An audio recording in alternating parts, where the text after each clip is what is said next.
Forget frequently asked questions. Common sense, common knowledge, or Google. How about advice from a real genius? 95% of people in any profession are good enough to be qualified and licensed. 5% go above and beyond. They become very good at what they do, but only 0.1% are real geniuses. Richard Jacobs has made it his life's mission to find them for you. He hunts down and interviews geniuses in every field: sleep science, cancer, stem cells, ketogenic diets, and more. Here come the geniuses. This is the Finding Genius Podcast with Richard Jacobs.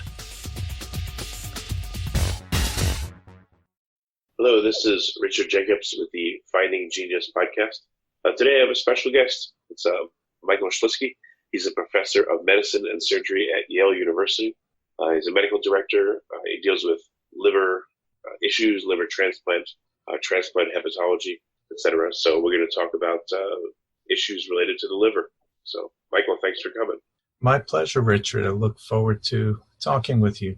Yeah, so why, well, I guess a little bit of background on you. What got you interested in medicine and surgery, and why the liver?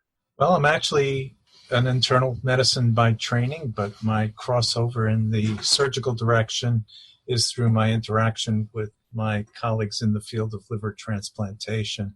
I started as someone who had done both medical training and laboratory training and worked in the basic area of copper metabolism for a number of years, and worked in cell models, animal models, and at the same time maintained practice in gastroenterology and liver disease. And then the world of transplant evolved greatly and had moved from our imagination to practical application, and then ultimately to successful application over the years with development of better technique as well as pharmacology to match that allowed us to gain much better outcomes for our patients. And it was just one more way of treating our patients. So for me, medicine was always a wonderful calling, but to combine the science with the patient care really is always where I've kind of been at. Okay. And what conditions seem to affect the liver predominantly that you see? Well, there's a large number of things that can affect the liver, both acutely as well as chronically over a long period of time. Everything from toxic injury, most commonly being alcohol, or if we're looking at acute liver injury, people do sometimes either unintentionally or intentionally ingest large amounts of acetaminophen, or other medications may cause toxic injury to the liver. Then there's the infectious causes, which include many of the viral hepatitis and some other common diseases, which also may affect the liver indirectly. And then we have a category of what we call autoimmune disease, where a number of the disorders are caused by dysregulation within the body that causes a reaction to our own cells, leading to injury. And the liver is just one site and an area where this can occur. And my particular interest has always been in the area of metabolic liver disease, and in particular inherited disorders of liver metabolism. Here it's a very interesting area to look at because these are rare disorders and they have to be plucked apart from the larger context of patients with many different liver diseases. And they also have an opportunity, especially in the right setting, and if they're found timely, to effect a really good outcome for patients. So that's so there's a large many things that can cause liver problems, and fortunately, as over the number of years I've been involved in care of liver patients, we've found an ever-increasing ability to help our patients both by supportive measures with advancing medical care in general, including intensive care, as well as surgical techniques such as transplantation, interventional techniques that our radiologists may apply to prevent an actual operation, but still effect changes in the circulation within the liver, or to be able to biopsy and obtain tissue to help us with our diagnosis. And now as the future is coming, we're also starting to look at some of the molecular applications, both in diagnostics, allowing us to help make a diagnosis for some of these rare disorders much easier, as well as make the dream of gene therapy and cure of disease, which was once really, truly just a dream, turn into a reality now.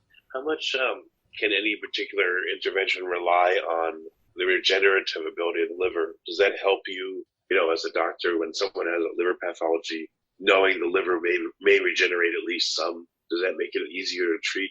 Well, we rely on that balance between injury and regeneration constantly in our care for liver patients.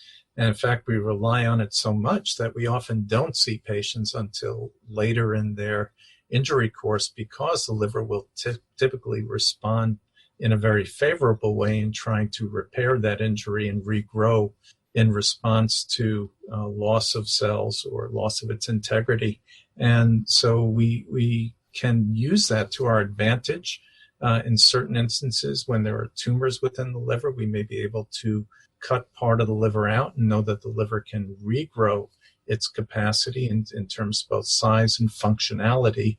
And similarly, with transplantation, we can take advantage of that regenerative response by using what we call partial grafts, so that someone can actually donate a piece of their healthy liver, regrow their own liver to the full size, place that within an individual that needs a new organ, and that will regenerate to a full size in the recipient. And it's really a marvel of nature that the liver kind of knows how much it needs to grow. So if we put a larger size organ, say, into a child, that organ will then shrink and contract by loss of cells to an appropriate size. If we put it into, say, an adult, where it may be only a fraction of the normal size, it will grow back to a complete size. So we are very dependent, both in normal treatment of our disease in trying to restore enough balance for that regenerative capacity, as well as I mentioned, these operative techniques which take advantage of that regenerative capacity. Yeah, maybe a couple words about either myths people have or how sensitive the liver is to, you mentioned acetaminophen. I guess if you have too much for too long a period, it can damage your liver. But what are the parameters there? Is your liver very sensitive to that, or is it pretty resilient to a long course of acetaminophen? So acetaminophen is actually very safe in low dosages. So even patients with chronic liver disease, one of the safer treatments for, say, headache or fever would be to take up to 2 grams, which would be about 4 of the extra strength capsules of acetaminophen. However, when ingested in excess, or if the liver has impairment, say somebody is ingesting alcohol simultaneously, then the amounts of acetaminophen that are needed to cause liver injury go down. And so the liver itself, the acetaminophen is not the toxic compound, but it's a metabolite of the acetaminophen that will accumulate and use up many of the various different protective compounds within the liver, such that it ultimately will cause oxidative injury and then loss of cells within the liver. So it tends to be dose responsive, so that the more you take, the more you have a chance of injury. But typically we don't see what we call acute liver failure, that is the drop out of the normal capacity of the liver to function, unless people are taking up to 10 grams of the acetaminophen in a day, which usually happens by one of two means, either an intentional ingestion, as some people have used this as a mode of suicide, or as we call a therapeutic misadventure, where people are taking acetaminophen as part of other compounds, where it may be part of a drug that contains acetaminophen, and then on top of that may unknowingly take more acetaminophen and exceed a recommended amount. And there the liver's capacity to fight the acetaminophen, its normal reducing capacity, is diminished. If we recognize that quickly, we can treat that with compounds such as acetylcysteine, which restore the regenerative mode for this reducing capacity and detoxifies the toxic compound, which is the metabolite. And if not, however, then the liver does suffer damage, and then we take advantage of the regenerative capacity if we can support them long enough, or if too much of the liver is damaged, then the patient goes into a state of liver failure in which they can no longer support their body's functions that the liver is normally performing, production of coagulation factors, detoxification of many compounds. And indeed, they're also at risk of developing high levels of ammonia and injury to the brain during this period as well. So this is certainly something we wish to avoid. So the myth of acetaminophen being toxic is only when it's ingested in high amount or in combination with other injurious agents. Otherwise, it's actually quite safe. What about NSAIDs, like Advil and ibuprofen? Do they have a bad effect on the liver or not really? Well, they do if taken in chronic use or large amount. The kidney is also very sensitive to the use of these non-steroidal drugs. The shame is they often have a much longer half-life of function, and many patients with various different types of arthritis feel much better using them. However, safety for patients with liver disease is not great. It also has other issues in relation to injuring the gastric lining. And when that happens, and especially in patients with chronic liver disease where they may already have a weakness to some of the resistance to bleeding, it can be a significant problem.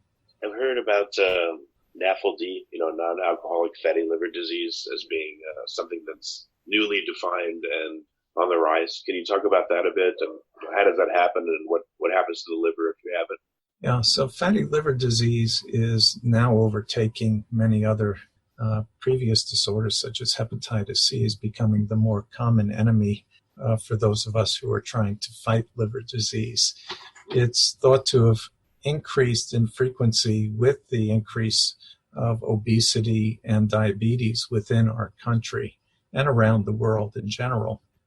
We know that a number of people who are insulin resistant as they gain weight, or in some cases may even have this occur less commonly when, unrelated to weight gain.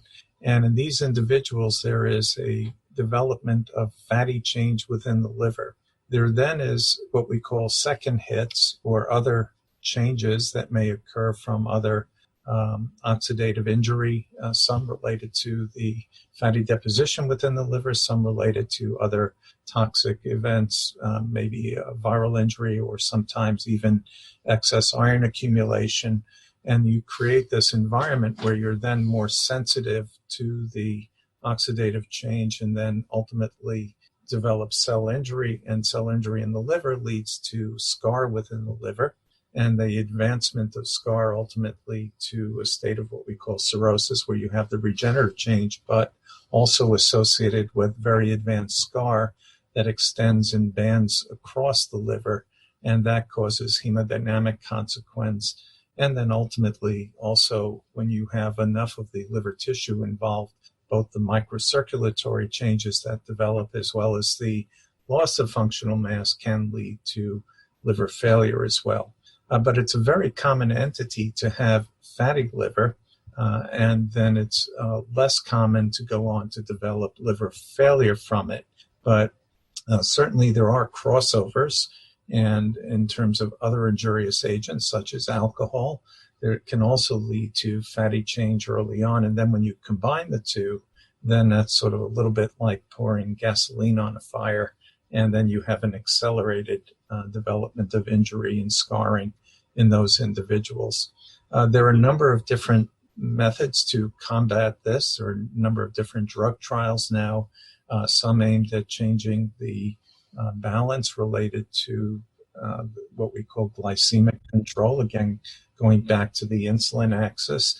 Some of them are more involved in trying to deflect some of the oxidative injury within the liver that leads to the secondary activation of the tissue that lays down the scar. And then others are trying to remove other toxic agents from the liver as well that will then allow the regeneration occur and hopefully slow down the scarring itself. It's an area of great intense research right now. The very simple part of approach to that has been the use of attempts at weight loss for those who have gained more weight and have fatty liver associated with that. Just a change in 5 to 10% of overall body weight can change the whole glycemic index in individuals and then sometimes arrest this process quite dramatically. But as we know, weight loss is not an easy thing to achieve, and it's certainly, even if it's achieved, to maintain it sometimes can be a great challenge. So here's where we again have the crossover into surgery and other advanced techniques that are being tried to aid. So you hear about things like bariatric surgery, where they will do reduction in the size of the stomach, or more advanced surgeries that intentionally create malabsorptive states so that calories are lost through the body. And in some of these individuals, these surgeries can be life-saving. The process of liver injury that has occurred through the fatty change and oxidative injury can really reverse itself quite dramatically if it's caught in time. And whether it's due to, it's just a remarkable thing to see, so that you have to really approach these individuals as a whole. Now, the other important aspect of patients who may have this fatty liver disease is that it's not a unique effect on the liver. And there has to be sort of a multidisciplinary and a global look at these individuals. And you have to look at their cardiovascular risk as well. And a number of these people have accelerated development of atherosclerosis, higher risk for heart attack and stroke, and other vascular disease that may lead to complications. So certainly we can't only look at the liver, we have to look at the impact on the individual as a whole and use the many different specialties, expertise to help, keep this at bay. But right now, this is a very challenging area where we don't have a magic bullet to fix for a lot of patients. And certainly with the epidemic of obesity and over caloric intake, especially of high fructose containing product, the United States is into this for a long haul now. What about if they don't really apparently have liver disease, but they get their blood work done and their liver panel doesn't look quote unquote normal?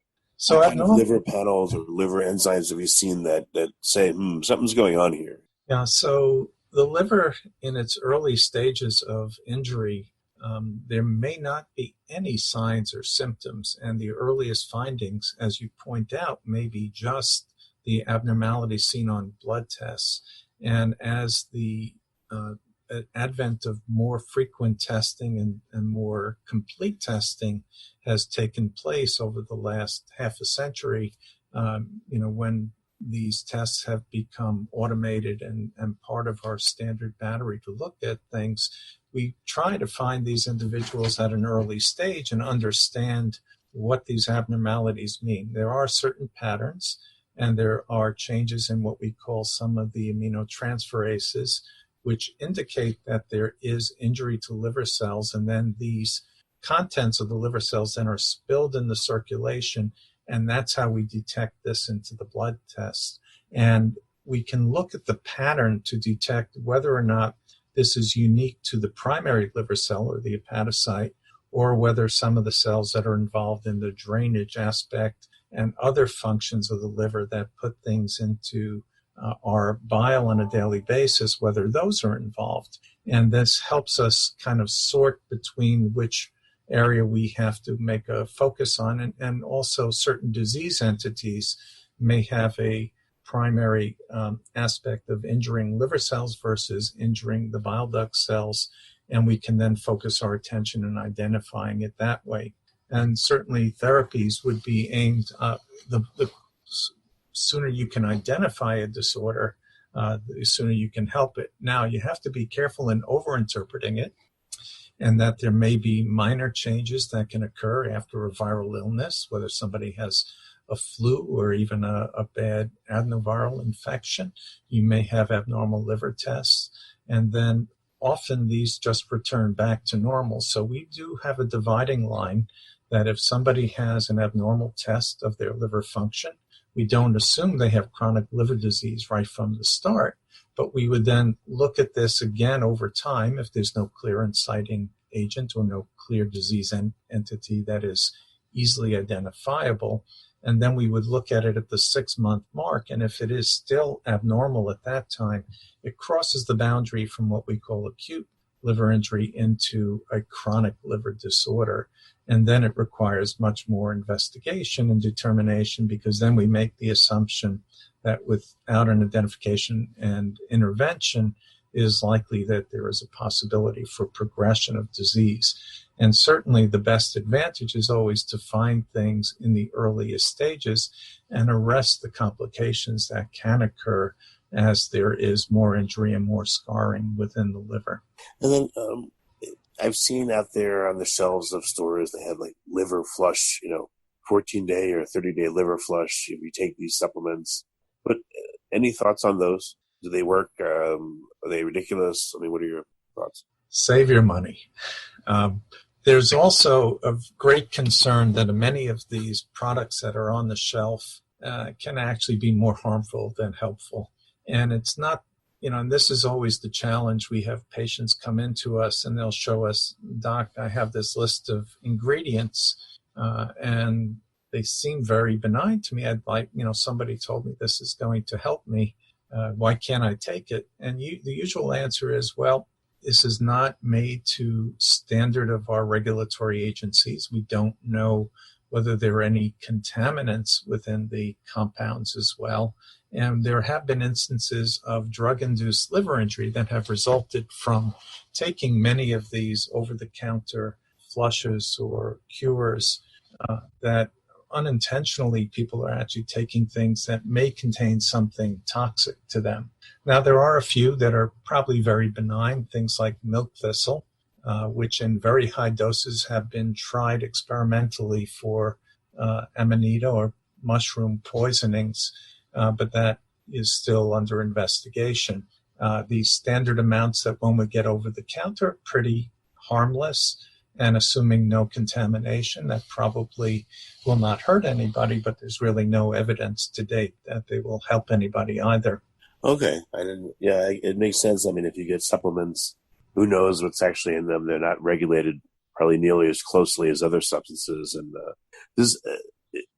are there any substances that, at least in a clinical setting, do seem to affect the liver positively, or is it more just medications that will alleviate some conditions or manage them? Well, there has been some early evidence in pediatric patients a number of years ago where they ran testing for fatty liver, where they tried using vitamin E, which is an antioxidant, and there was some positive result, and again in another clinical trial later on. But there also have been results of studies showing cumulative data where that may not be helpful in circumstances. There also may be there is a small amount of evidence for use of things like omega-3 fatty acids as well, as part of some of the fatty liver. One of the components as well that can be a problem is if people have hyperlipidemia or hypertriglyceridemia in particular, and ingestion of these fish oils, which is what is really in that is the omega-3 fatty acid, can actually lower the triglyceride levels, and in some individuals may even reduce some of the fatty change and may have a positive cardiovascular effect. But again, the amounts may need to be higher, and in certain cases there are medicinal forms of that which are purer and contain higher doses. But there may be some benefit to those as well. And are there any, when you look at people's livers and you look at disease in them or problems, does it tend to occur in one part of it versus another? I don't know if the liver is identified with a head and another part. I know the pancreas is, but the parts of the liver, are they named? And, again, do diseases tend to happen in one or other parts of it? Yeah, it's a great question. We get asked that all the time. Like, Doc, you went ahead and you want to put a needle in my liver and you look at one little spot. Is that going to tell me what's going on in the whole organ? And the answer is most of the time, yes. When most of the diseases that are affecting the liver and are part of systemic diseases will affect the entirety of the liver. There are some regional changes sometimes, and some of that has to do with blood flow within the liver. But each of the segments of the liver has a redundant blood supply and bile outflow, and they tend to behave very uniformly. And so you don't, with the exception of maybe tumor development or occasionally change of the the blood flow to one segment versus another, you would tend to have a very uniform effect on the organ, and rarely would it be an isolated change in one area. Okay. And then I guess this is a kind of a quirky one. We're near the end. When you've looked at people's livers, in a surgical setting, do they tend to always look the same, or do they have very different sizes and shapes? Well, the size of a liver is proportional to a person's size. And so in infants, the liver would be smaller, and adults obviously bigger. And the best way to describe it is the surface should be beautiful and glistening, and that's what we call the capsule that sits on the top of the liver. And then the color is usually, as you might see it, and if you went to your supermarket and you looked at a piece of beef liver, you'll see that nice sort of brown reddish coloration. When the liver is diseased and sick, and there are different pigments that build up inside of it, it can get a very darkish, dusky kind of coloration. Also, the very smooth nature of it, seen when it's normal, will become almost like pocked and very rough and irregular due to the scars that may pull upon certain areas. And so you will see a lumpy, bumpy surface that may develop in a sick liver when we have cirrhosis of the liver. But the liver is the great equalizer, and people may be brown or other colors, and yet you open them up and there the liver looks the same in everybody, assuming it's healthy. And then the difference is just the nature of the liver and potential disease, and not anything else for the way the liver looks. Okay. Then, last question or so. What does the future of liver work look like? Are there any big breakthroughs that you see, or maybe in clinical trials that you're anticipating coming, or do you see treatment changing radically in the next few years? So I'm fortunate that I've lived through a couple of different disruptors that have really changed the field of liver disease. So a number of years ago, we recognized things like steroids can help the autoimmune hepatitis, and for diseases like iron overload, you can remove iron through chelation or by phlebotomy therapy, or for a rare disorder like Wilson disease, there are chelators that remove excess copper from the body. Then the largest change that came about, and this was really an evolution over a number of years, was the recognition of viral hepatitis C. First, the sequence of it was identified, and then subsequently treatments evolved. Initially, with the first drug approved by the FDA, actually cured only about 11% of people with viral hepatitis C, and that was interferon. And subsequently, over the years, there have been incredible developments such that we actually have 98% cure of patients with viral hepatitis C now, just with oral therapies. And that was a major disruption. I think the next disruption that you're going to see in the field of liver disease is going to be delivered by genetic therapies.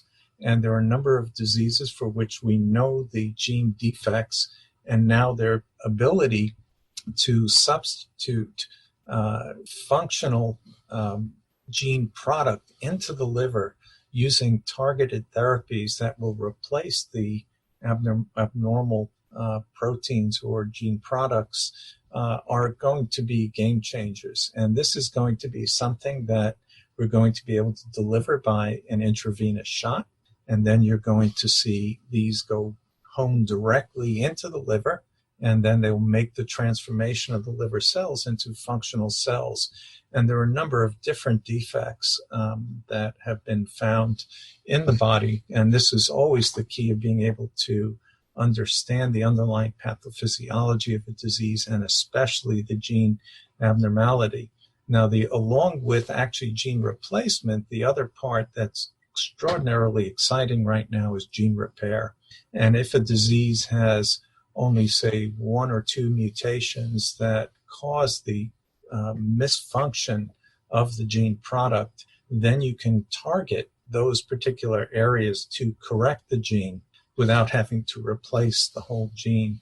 And then you can create a whole new milieu and environment for the functioning liver such that you can actually effect a cure. So many of these diseases that we now think about taking a lifetime of medication to treat will potentially be cured by a single or a repeated injection that's only given rarely. So this, to me, is our next frontier, and it's going to be very exciting as we go into this decade.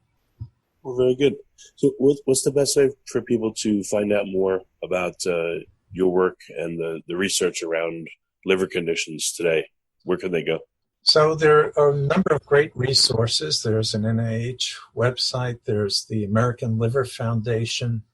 There are a number of other very excellent individual organizations for a number of the various disease states. Example being the Wilson Disease Association or Alpha-1 Association, Cholangiocarcinoma Foundation. So there are a number of different places people can go, but I always advise go to good sources, reliable places that are vetted, and be careful as you go on the internet. There's a lot of information, some excellent and can lead places. Others may, kind of lead you in a circle. It's not uncommon to, search and then find places or organizations that will then try to steer you in the right direction. Whether they're considered centers of excellence or just preferred providers. And I would seek, especially when you have uncommon diseases, try to find these places, because then the expertise can be applied to your care. And then if done right, you can then have these experts partner with your ongoing caregivers such that you can achieve that sort of safety net, have local care, and yet have the best care available at the same time. Well, very good. Well, Michael, thank you for coming. It's been interesting. I mean, I don't think people think very much about their livers, unfortunately, or they might not even know in their body where they are. So it's important to learn about this stuff. So. That is true. And I thank you for your time, Richard. You've been listening to the Finding Genius podcast with Richard Jacobs. If you like what you hear, be sure to review and subscribe to the Finding Genius podcast on iTunes or wherever you listen to podcasts. And want to be smarter than everybody else? Become a premium member at findinggeniuspodcast.com. This podcast is for information only. No advice of any kind is being given. Any action you take or don't take as a result of listening is your sole responsibility. Consult professionals when advice is needed.